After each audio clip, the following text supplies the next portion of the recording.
আসসালামু আলাইকুম ভিউয়ার্স। আজকে আমি দই মেকারে দই বানানো দেখাবো।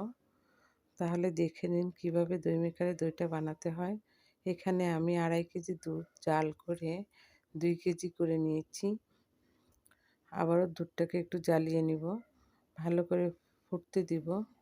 যখন দুধটা ফুটে উঠবে এইভাবে অনবরত নাড়তে হবে। নাড়া হয়ে গেলে তখন এর ভিতরে আমি হাফ কাপের মতো চিনি দিয়ে দিব।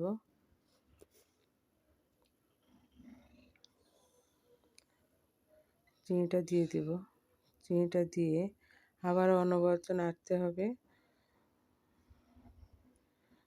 এইভাবে নাড়তে হবে যাতে তলে লেগে না যায়।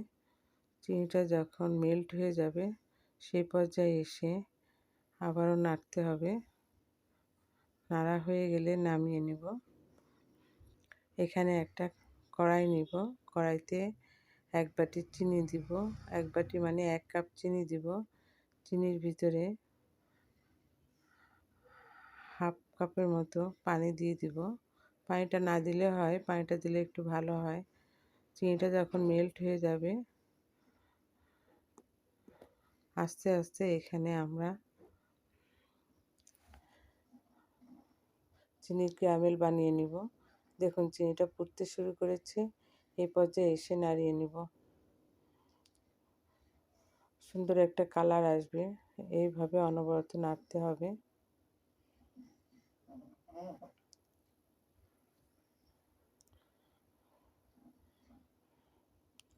যখন গোল্ডেন কালার হয়ে যাবে সে পর্যায়ে এসে চুলাটা হালকা কমিয়ে দিতে হবে। দেখুন সুন্দর একটা কালার এসেছে। চিনিটা বেশি ফুটতে দেওয়া যাবে না। গোল্ডেন কালার হলে সামান্য একটু পানি অ্যাড করে দেব, দিয়ে ভালো করে নেড়ে চেড়ে নামিয়ে নেব।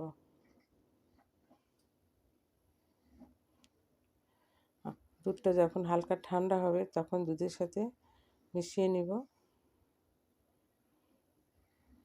এখন ক্যারামেলটা দুধের সাথে মিশিয়ে নেব। এখন দুধটা নাড়িয়ে চাড়িয়ে আবার ফুটিয়ে নেব।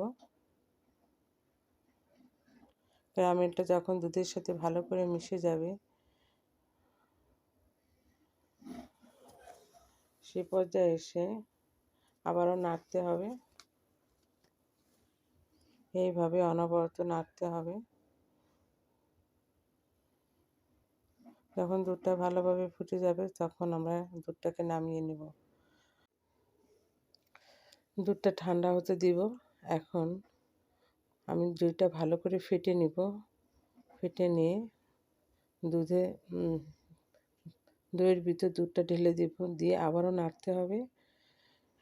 যখন দইয়ের ভিতর দুধটা ঢালবো তখন কুসুম কুসুম গরম থাকতে হবে। এ পর্যায়ে এসে আমি এই দই মেকারের গ্লাসে আমি দইটা ঢেলে দেব। এইভাবে সবগুলো দুধটা ঢেলে দিতে হবে। সবগুলো এভাবে ঢেলে নিয়েছি। বাকি দুধটা আমি বাটিতে ঢেলে নিব। এখন সবগুলো মুখ এভাবে আটকে দিব।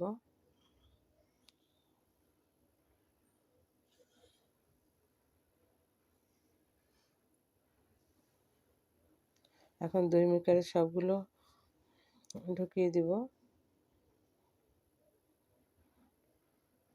এইভাবে দই মেকারে দিয়ে প্লাগটা দিয়ে দিলে সারা রাত এভাবে থাকলে অটোমেটিক দইটা হয়ে যাবে। এখন বাকি দুধটা আমি বাটিতে ঢেলে নিব।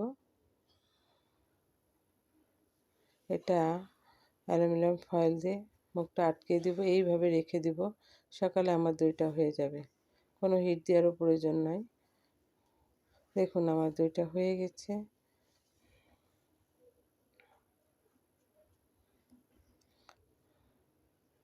এখন আমি নামিয়ে দেখাবো।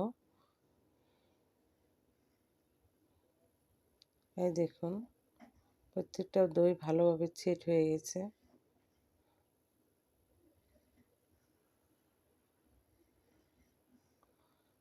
এখন একটা আমি উঠিয়ে দেখাবো কীরকম হয়েছে।